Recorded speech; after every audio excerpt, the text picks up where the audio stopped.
ಸ್ವಾಮೀಜಿಯವ್ರು ಮಾತನಾಡ್ತಾರೆ, ಸಿದ್ದನ ಕೊಳದ ಪೂಜ್ಯ ಶ್ರೀಗಳವ್ರು ಮಾತನಾಡ್ತಾರೆ ಅಂತ ಕೊಡ್ತಾರೆ. ಆಗ ಸ್ವಾಮೀಜಿ ಹೇಳ್ತಾರೆ, ಪೂಜ್ಯ ಶಿವಕುಮಾರ ಮಹಾಸ್ವಾಮಿಗಳವರು, ನೋಡಪ್ಪ ನೀನು ನಾಳೆ ನಮ್ಮ ಮಠಕ್ಕೆ ಬರಬೇಕು ಅಂತ ಅಂದರು. ನಾನು ಇದ್ಯಾವ ಸ್ವಾಮಿನಪ್ಪ, ಏನಪ್ಪ ಗಾಚಾರ ಇದು ಅಂತ ಹೇಳಿ, ಹೆಂಗೆ ಸ್ವಾಮೀಜಿ ಇದು, ನಾನು ನಾಳೆ ಬರಲಿ ಅಂತ ಅಂದೆ. ನನಗೊಂದು ಹೇಳಬೇಡ, ನಾಳೆ ಸಾಯಂಕಾಲ ಈ ಮಠದ ಹತ್ರ ಇರ್ಬೇಕು ನೀವು ಅಂದರು. ನಾನು ಆಯಿತು ಅಂತ ಹೇಳಿ ಫೋನ್ ಕೊಡಿ ಅವ್ರಿಗೆ ಅಂದೆ. ಅವ್ರಿಗೆ ಕೇಳಿದೆ, ಏನಪ್ಪ ಇದು ಅಂತ. ಇದೊಂದು ದೊಡ್ಡ ಪವಾಡ ಇದೆ ಸ್ವಾಮಿ, ದಯವಿಟ್ಟು ನೀವು ಬನ್ನಿ, ನೀವು ಜೀವನದಲ್ಲಿ ನೋಡಿಲ್ಲ, ನೋಡ್ತಕ್ಕಂಥ ಅವಕಾಶವನ್ನು ಅವರೇ ಕಲ್ಪಿಸಿಕೊಟ್ಟಿದ್ದಾರೆ, ಅವ್ರು ಯಾರಿಗೂ ಬನ್ನಿ ಅಂತ ಕರೆಯೋದಿಲ್ಲ, ಅವರೇ ಕರೆದಿದ್ದಾರೆ, ದಯವಿಟ್ಟು ಬನ್ನಿ ಅನ್ನೋ ಮಾತನ್ನು ಹೇಳಿದ್ರು.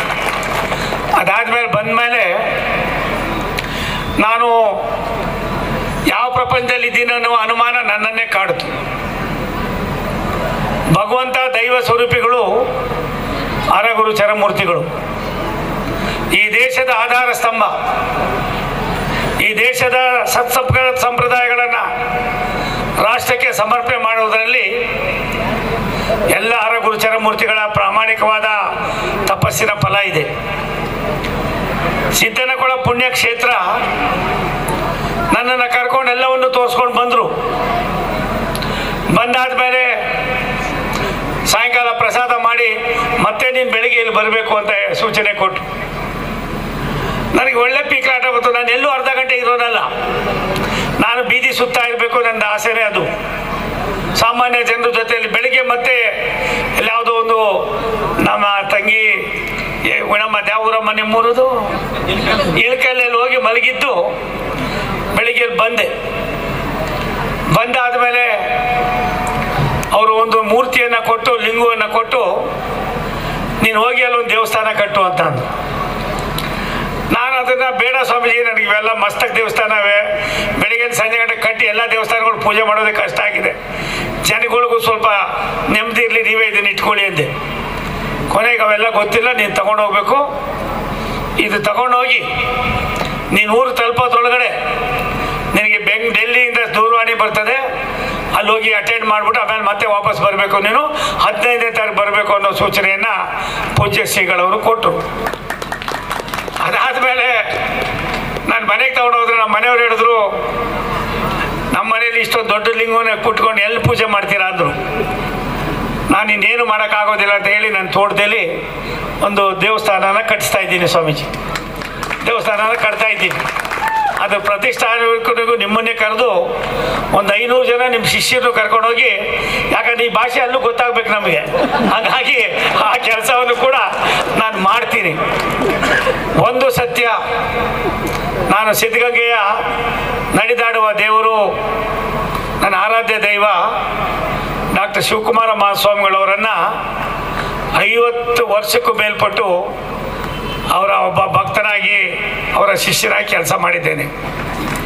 ಅನೇಕ ಪವಾಡಗಳನ್ನು ಚೀಂಡಿಸ್ಕೊಂಡಿದ್ದೇನೆ. ಅದಾದಮೇಲೆ ನನ್ನ ಮತ್ತೊಬ್ಬ ಆರಾಧ್ಯ ದೈವ ಪೂಜ್ಯ ವೀರಗಂಗಾಧರ ಮಹಾಸ್ವಾಮಿಗಳವರು ನನಗೆ ಒಂದು ಸಂದೇಶವನ್ನು ಕೊಡ್ತಾರೆ. ಇಂಥ ಕೆಲಸ ಮಾಡೋದ್ರಿಂದ ನಿನಗೆ ತೊಂದರೆ ಆಯ್ತದೆ, ಯಾವುದೇ ಕಾರಣಕ್ಕೆ ಅವ್ರ ಜೊತೆ ನೀನು ಹೋಗಬೇಡ, ನಿನಗೆ ಅನಾನುಕೂಲ ಆಗ್ತದೆ ಎನ್ನುವ ಒಂದು ಸೂಚನೆಯನ್ನು ಕೊಟ್ಟಂಥ ಸಂದರ್ಭವನ್ನು ಇವತ್ತು ನಾನು ನೆನೆಸ್ಕೊಳ್ಳೇಬೇಕಾಯ್ತದೆ. ಈ ಕಾಡಿನಲ್ಲಿ ರಾತ್ರಿ 9 ಗಂಟೆಯಲ್ಲಿ ಸಹಸ್ರಾರು ಜನ ಇಲ್ಲಿ ಬಂದಿದ್ದೀರಾ ಅಂದರೆ, ಇಲ್ಲಿ ಸಿದ್ದನ ಕೊಳದ ಪುಣ್ಯಕ್ಷೇತ್ರ 600 ವರ್ಷಕ್ಕೂ ಮೇಲ್ಪಟ್ಟು ಏನು ಇದಕ್ಕೊಂದು ಇತಿಹಾಸ ಇದೆ. ಇದು ಇನ್ನೂ 100 ವರ್ಷಗಳ ಕಾಲ ಇಂಥ ಡಾಕ್ಟರ್ ಶಿವಕುಮಾರ ಮಹಾಸ್ವಾಮಿಗಳವರು ಬಂದು ಈ ಕ್ಷೇತ್ರವನ್ನು ಇನ್ನೂ ಕೂಡ ಪಾವನ ಮಾಡ್ತಕ್ಕಂಥ, ಅದಕ್ಕೆ ಆ ಹಿರಿಯರ ಆಶೀರ್ವಾದ ಸದಾ ಇರಲಿ ಅನ್ನೋ ಪ್ರಾರ್ಥನೆಯನ್ನು ಮಾಡಿ, ಇವತ್ತು ಚಲನಚಿತ್ರೋತ್ಸವದ ರಾಷ್ಟ್ರೀಯ ಉತ್ಸವ, ಸಿದ್ಧಶ್ರೀ ರಾಷ್ಟ್ರೀಯ ಉತ್ಸವದ ಜೊತೆಯಲ್ಲಿ ಅನೇಕ ಕಾರ್ಯಕ್ರಮಗಳನ್ನು 3 ದಿನಗಳ ಕಾಲ ಮಾಡಿದ್ದಾರೆ. ನನಗೆ ಆಶ್ಚರ್ಯ ಆಗಿದ್ದು, ನಾನು ಹಿಮಾಲಯ ಪರ್ವತದಿಂದ ಈ ದೇಶದಲ್ಲಿರ್ತಕ್ಕಂಥ ಎಲ್ಲ ಮಹಾಸ್ವಾಮಿಗಳವರನ್ನು ನೋಡಿದ್ದೇನೆ, ಅವ್ರ ಜೊತೆಯಲ್ಲಿ ಬೆರೆತ್ಕೊಂಡಿದ್ದೇನೆ, ಏನೆಲ್ಲವನ್ನು ಮಾಡಿದ್ದೇನೆ. ನನ್ನ ಬಾಯಿಯಲ್ಲಿ ಬರ್ತಕ್ಕಂಥ ಪದಗಳನ್ನೇ ಶಬ್ದಗಳನ್ನೇ ಆಶೀರ್ವಾದವಾಗಿ ಕೊಟ್ಟಿರ್ತಕ್ಕಂಥ ಯಾರಾದರೂ ಒಬ್ಬ ಸ್ವಾಮಿಗಳಿದ್ರೆ ಅದು ಸಿದ್ದನಕೊಡದ ಪರಮ ಪೂಜ್ಯ ಡಾಕ್ಟರ್ ಶಿವಕುಮಾರ ಮಹಾಸ್ವಾಮಿಗಳವರು. ನಾನು ನನ್ನ ಮಲೆಯ ಮಹಾಸ್ವಾಮಿಗಳವರಿಗೆ ಮೇಲಗವಿಟ್ಟು ಮಠ ಸ್ವಾಮಿಗಳಿಗೆ ವಿನಂತಿ ಮಾಡ್ತೀನಿ, ಪ್ರಾರ್ಥನೆ ಮಾಡ್ತೀನಿ, ನಾವು ಕೂಡ ಅಲ್ಲಿ ಕರ್ಕೊಂಡು ಹೋಗೋಣ ಸ್ವಾಮೀಜಿಯವರು, ಇವರ ಸೇವೆಯನ್ನು ಉಪಯೋಗ ಮಾಡಿಕೊಳ್ಳೋಣ. ನನಗೆ ಹೋದ ಸಾರಿ ಬಂದಾಗ ಒಂದೊಂದು 500 ರೂಪಾಯಿ ನೋಟ್ 2 ಕೊಟ್ಟು ಒಂದು ನೀನು ಇಟ್ಕೋಬೇಕು, ಒಂದು ನಿನ್ನ ಮಗ ಒಂದು ಇಟ್ಕೋಬೇಕು ಅಂದರು. ನಾನು ಇವೆಲ್ಲ ಮಠಗಳು ಕೊಡ್ತಾ ಇರ್ತಾರೆ ಅಂತ ಇಟ್ಟಿದ್ದೆ. ಅದಾದಮೇಲೆ ನಮ್ಮ ಮನೆಯವರು ಇದು ಯಾವ್ದು ಇದು ಹಿಂಗೆ ಇಟ್ಟಿದ್ರಿ ಮಡಚಿ ಅಂದರು. ನಾನು ಹೇಳಿದೆ ಹಿಂಗೆ ಆ ಸ್ವಾಮಿಗಳು ಕೊಟ್ಟಿದ್ದಾರೆ ಅಂತ. ನನಗೆ ಗೊತ್ತಿಲ್ಲದಾಗೆ ನಮ್ಮ ಮನೆಯವರು ಅದನ್ನು ಕಟ್ಟಾಕ್ಸ್ಬಿಟ್ಟು ದೇವ್ರ ಮನೇಲಿ ಪೂಜೆ ಮಾಡ್ತಾ ಇದ್ದಾರೆ ಸ್ವಾಮೀಜಿ. ಇದು ದೈವ ಲಿಖಿತ ಭಗವಂತನ ಸಂದೇಶ.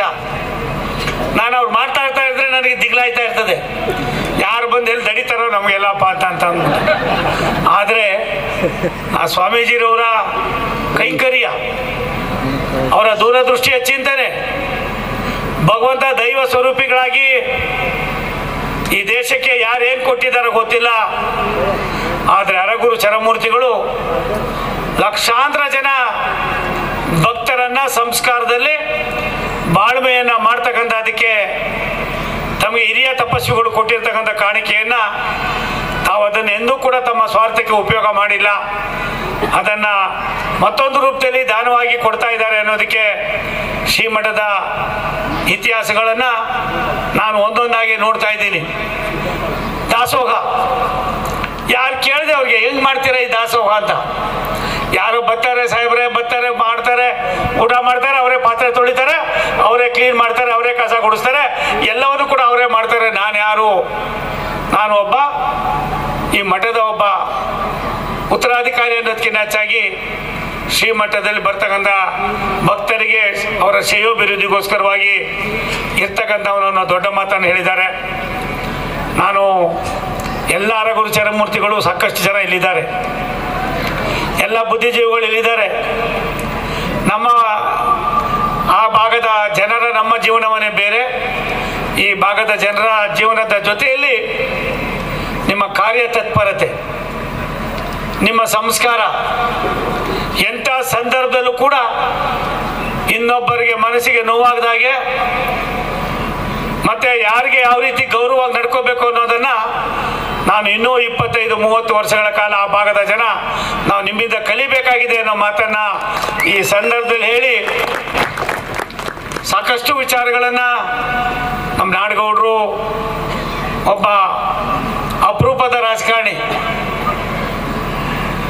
ಒಂದೊಂದು ಸಾರಿ ಒಬ್ಬೊಬ್ರಿಗೆ ಒಂದೊಂದು ರೀತಿಯ ಭಾವನೆಗಳಿರ್ತವೆ. ನಮ್ಮ ಕೋನ್ ರೆಡ್ಡಿ ನನ್ನಾಗೆ ಮನಸ್ಸಲ್ಲಿ ಏನು ಬರ್ತದೆ ಹೇಳ್ತಾ ಇರೋದೇನೆ. ರಾಜಕಾರಣದಲ್ಲಿ ಅಧಿಕಾರ ಬರ್ತದೆ, ಅಧಿಕಾರ ಹೋಗ್ತದೆ, ಆದರೆ ಪವಿತ್ರ ಕ್ಷೇತ್ರಗಳು, ಪುಣ್ಯಕ್ಷೇತ್ರಗಳು, ಇತಿಹಾಸ ಪ್ರಸಿದ್ಧವಾದ ಈ ಕ್ಷೇತ್ರಗಳಿಗೆ ಬಂದಾಗ ನಾವು ಕೂಡ ಕಲಿತಕ್ಕಂಥ ಅವಶ್ಯಕತೆ ಇದೆ ಅನ್ನೋ ಮಾತನ್ನು ಹೇಳಿ ನಾನು ಬೆಂಗಳೂರಿಗೆ ಹೋಗಬೇಕಾಗಿದೆ. ಆದ್ದರಿಂದ ನಿಮ್ಮೆಲ್ಲರ ಕ್ಷಮೆಯನ್ನು ಕೋರ್ತೀನಿ. ಪೂಜ್ಯ ಎಲ್ಲ ಶ್ರೀಗಳವರ ಕ್ಷಮೆಯನ್ನು ಕೋರಿ ಈ ಒಂದು ಪುಣ್ಯಕ್ಷೇತ್ರ ಇನ್ನೂ ಹೆಚ್ಚಿನ ಮಟ್ಟದಲ್ಲಿ ಬೆಳಿಬೇಕಾಗಿದೆ. ಸರ್ಕಾರದ ಅನುದಾನದಿಂದ ಯಾವುದೇ ಮಠ ಮಾನ್ಯ ಬೆಳೀತದೆ ಅಂದರೆ ನಾನು ಅದನ್ನು ಒಪ್ಪಕ್ಕೆ ತಯಾರಾಗಿಲ್ಲ. ಇಲ್ಲಿ ನಾನು ನೋಡಿದ್ದು ಒಂದೇ ಒಂದು, ಬರ್ತಕ್ಕಂಥ ಭಕ್ತರು ಕೊಡ್ತಕ್ಕಂಥ ಹಣವನ್ನು ವಾಪಸ್ಸು ಆ ಭಕ್ತರಿಗೆ ಕೊಡ್ತಕ್ಕಂಥ ವಿನೂತನವಾದ ಒಂದು ಕಾರ್ಯಕ್ರಮ ಇಡೀ ಭಾರತ ದೇಶದಲ್ಲಿ ಎಲ್ಲರೂ ಇದ್ದರೆ ಅದು ಸಿದ್ದನಕೊಳದ ಶ್ರೀಮಠದಲ್ಲಿ ಅನ್ನುವ ಸಂತೋಷದ ಮಾತನ್ನು ಕೂಡ ಹೇಳಿ ಅಂಥ ಪೂಜ್ಯರಿಗೆ ನನ್ನ ಭಕ್ತಿ ನಮನಗಳನ್ನು ಸಲ್ಲಿಸ್ತಾ ಎಲ್ಲ ಅರಗುರು ಚರಮೂರ್ತಿಗಳಿಗೆ ನನ್ನ ಪ್ರಣಾಮಗಳನ್ನು ಸಮರ್ಪಿಸಿ, ರಾಜಕಾರಣ ನಿಂತ ನೀರಲ್ಲ, ಹರಿಯೋ ನೀರು. ಸಂದರ್ಭ ಸನ್ನಿವೇಶಗಳ ಜೊತೆಯಲ್ಲಿ ನಮ್ಮ ಒಡನಾಟವು ಕೂಡ ಭಾರಿ ಪ್ರಮುಖವಾದದ್ದು.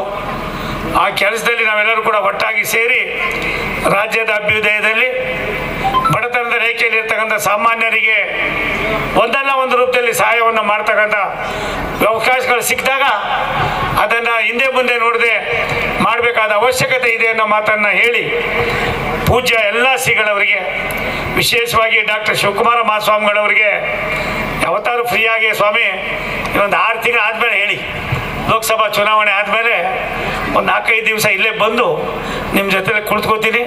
ಕೆಲವು ನಿಮ್ಮ ಭಾಷೆಗಳನ್ನು ನಾನು ಮಾಡೋಕ್ಕಾಗೋದಿಲ್ಲ, ಆದರೆ ನಿಮ್ಮ ದೈನಂದಿನ ನಿಮ್ಮ ಪ್ರೀತಿ ವಿಶ್ವಾಸದ ನಿಮ್ಮ ಸಂದೇಶ ಏನಿದೆ, ಈ ಸಂದೇಶ ಒಂದು ರೀತಿಯ ಏನು ಹಸಿರವಾಡಿಯಾಗಿ ಎಲ್ಲರೂ ಭಕ್ತರು ಸ್ವೀಕಾರ ಮಾಡ್ತಾ ಇರ್ತಕ್ಕಂಥದ್ದು ನೋಡಿದಾಗ ಈ ಒಂದು ಪುಣ್ಯಕ್ಷೇತ್ರ ಇನ್ನು ಸಾವಿರಾರು ವರ್ಷಗಳ ಕಾಲ ಇದೇ ರೀತಿ ನಡ್ಕೊಂಡು ಹೋಗೋದಕ್ಕೆ ಒಂದು ದೊಡ್ಡ ಶಕ್ತಿಯಾಗಿ ಈ ಮಠವನ್ನು ಬೆಳೆಸ್ತಾ ಇದ್ದಾರೆ. ಮತ್ತೊಮ್ಮೆ ಅವರಿಗೆ ನನ್ನ ನಮನಗಳನ್ನು ಸಲ್ಲಿಸ್ತಾ, ವೇದಿಕೆಯಲ್ಲಿರ್ತಕ್ಕಂಥ ಪೂಜ್ಯರಿಗೆ, ಎಲ್ಲ ಬಂದಿರತಕ್ಕಂಥ ಮುಖ್ಯ ಅತಿಥಿ, ಆಹ್ವಾನಿತ ಗಣ್ಯರಿಗೆ, ಭಕ್ತಾದಿ ಹಿರಿಯರಿಗೆ, ತಾಯಂದಿರಿಗೆ, ನಿಮ್ಮೆಲ್ಲರಿಗೂ ಕೂಡ ನನ್ನ ಪ್ರಣಾಮಗಳನ್ನು ಸಮರ್ಪಿಸಿ